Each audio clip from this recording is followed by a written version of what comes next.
Today's Manna. 가스펠라이프 철치 데니얼 킴 목사가 보내드리는 시간입니다. Hello to the friends and family of KCBS. My name is Daniel and welcome to today's Manna. Before you read another word, I want you to take one slow breath. Let your shoulders drop because you came here hungry for something. Maybe you couldn't name it this morning, but the hunger is real. And that's exactly where this devotional begins. Today's topic is one of the most ordinary things on earth. Bread, flour, water. And sometimes we see that some things humans have been making for at least 14,000 years. And yet, in the hands of Scripture, bread becomes a window in the heart of God. When you take a look at Exodus chapter 16, verse 4, it says this, "And the Lord said to Moses, I am going to rain bread from heaven for you, and each day the people shall go out and gather enough for that day." The Israelites had been slaves in Egypt. Their whole identity had been shaped by scarcity, by labor with no end, by a system that extracted everything from them and gave back only enough to keep working. When God finally freed them, they walked out into the wilderness, and almost immediately they panicked. "At least in Egypt we had food," they said. It sounds ungrateful, but before we judge them, I want you to consider that they are genuinely hungry. Their bodies are real, and their children's were real, and the dessert offered nothing. And the anxiety was not irrational, it was actually human. And God's response is remarkable. He doesn't lecture them about the trust. He doesn't say, "You should have had more faith." He sends bread. Thin flakes covering the ground each morning like frost, enough for the day, provided again for tomorrow. A manna. The word itself means, what is it? Because they had no category for it. Grace rarely comes in a form that we recognize. And I want you to notice what God required. Gather only what you need for today. Not a week's worth, not a month of reserves, but just for today. The provision was designed to build a new relationship between Israel and its scarcity.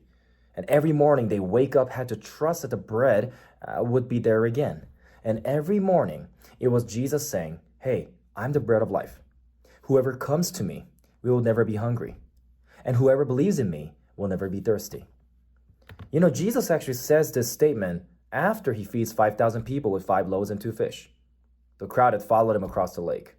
Not because they were spiritually curious, John tells us, but because they wanted more bread. Can you blame them?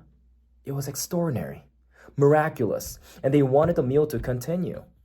And Jesus looks at them with both compassion and kind of a gentle challenge, where he says, "You're looking for bread that satisfies for a day. I want to give you the bread that satisfies forever." This is not Jesus dismissing physical hunger. He had just fed them. He cared about their bodies, but he knew that he knows about us, that there is a hunger underneath the hunger. A longing that a meal cannot touch. We are hungry for meaning, for belonging, for something that will hold us when the night gets long. And we are hungry to be known and not abandoned. "I am the bread of life" is one of the 7 great I am statements in the book of John in the Gospel. And every single one of them, Jesus reaches into an ordinary human experience, a light, a water, a shepherd, a gate, and a vine, and says, "Whatever that ordinary thing does for you, I do that, but at the level of your soul, bread sustains life." And Jesus sustains life at its deepest root. Matthew 26:26 says this, "While they were eating, Jesus took a loaf of bread, and after blessing it, he broke it, gave it to the disciples, and said, 'Take, eat, this is my body.'" Hours before the arrest, hours before the trial, the beatings, the cross, and Jesus is at a table with his friends, breaking bread. He took the bread, common, plain, and the kind that had been every single table over every Passover for centuries, and he made it mean something that's entirely new. "And this is my body broken for you.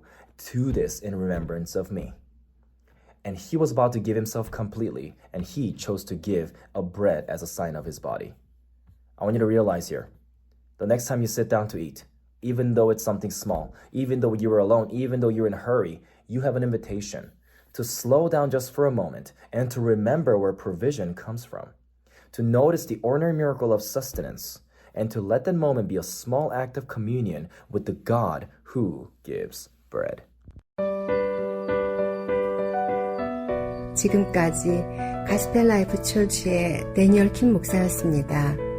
성경이나 예수 그리스도에 관해서 더 알기를 원하시는 분은 시카고 기독교 방송 전화 847-583 영원구원으로 연락 바랍니다.